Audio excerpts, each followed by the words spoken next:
Ya, oke. Baca puisi di rumah saja. Hari ini temanya saya ambil pernikahan perak. Hari ini tepatnya pukul 16.00 tanggal 29 Mei tahun 1995 itu pernikahan saya, dan maharnya sebuah puisi. Ketika puisi itu saya bacakan, hampir sebagian besar keluarga yang hadir, keluarga besar dari istri, itu menangis. Saya mengira puisi ini sangat hebat sekali, sampai-sampai mereka menangis. Tapi ketika malam pertama, ketika saya tanyakan pada istri saya, kenapa adik menangis ketika saya bacakan puisi waktu pemberian mahar itu, dia menjawab, karena mas miskin, maharnya hanya puisi, dan hanya sebagian berapa perak saja yang bernilai uang.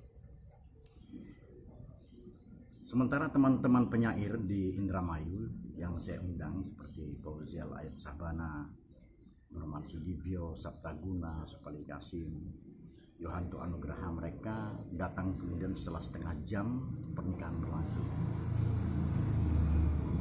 Dan beberapa teman penyair yang secara imajiner ada di dalam pikiran saya, dan hari itu juga saya undang. Mereka adalah Murti Jono, Kepala Taman Budaya Solo, Sosiawan Lea, Wiji Tukul, Amin Aminuddin, kemudian Fikar Weda, Afrizal Malna, Ahmad Nurullah, Sutarji Kolzumbahri, Sapardi Djoko Damono, Gunawan Muhammad, kemudian Parunas M.A. Jabar, Taufik Ikram Jamil, Gus T.F. Sakai, dan lain-lain. Mereka tidak datang karena memang secara resmi mereka tidak saya undang, tapi secara imajiner mereka ada dalam pikiran saya. Dan kemudian khusus Acep Zam-Zam Nur, saya juga banyak belajar dari karya-karyanya, dan itu juga memberi semangat.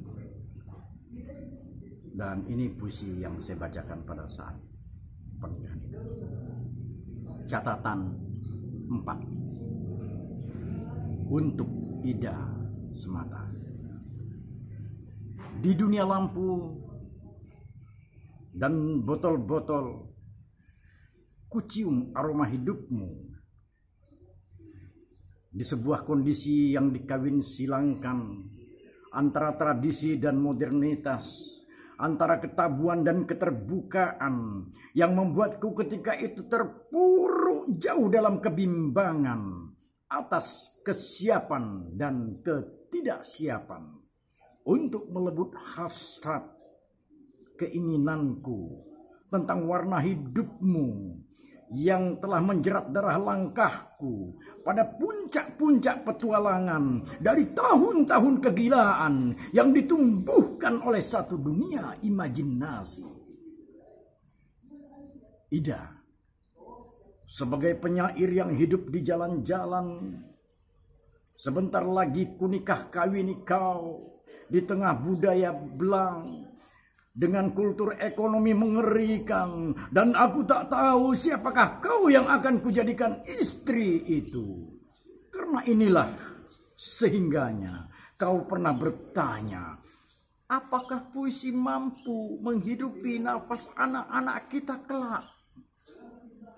Di depan botol-botol kaca, di depan kencangnya mobil-mobil melaju dengan kecepatan polusi ke paruh desa, dan di depan beribu roh jameswat yang gentayangan di atas kepala kita, sementara aku lihat kau masih terasa gamang membaca gerak hidupku yang bertahun-tahun asik memindah-mindah nasib sendiri.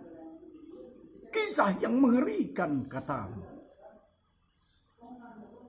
Ida, lihatlah, Indonesia ada di sisi kita. dan rezeki yang berseliweran di dalamnya tidak menjadi milik orang semata. Jangan kita takut pada kemiskinan dan lupa pada kekayaan diri sendiri yang kelak juga melahirkan banyak pemikiran-pemikiran baru untuk hidup layak di negeri yang sempit ini. Ida,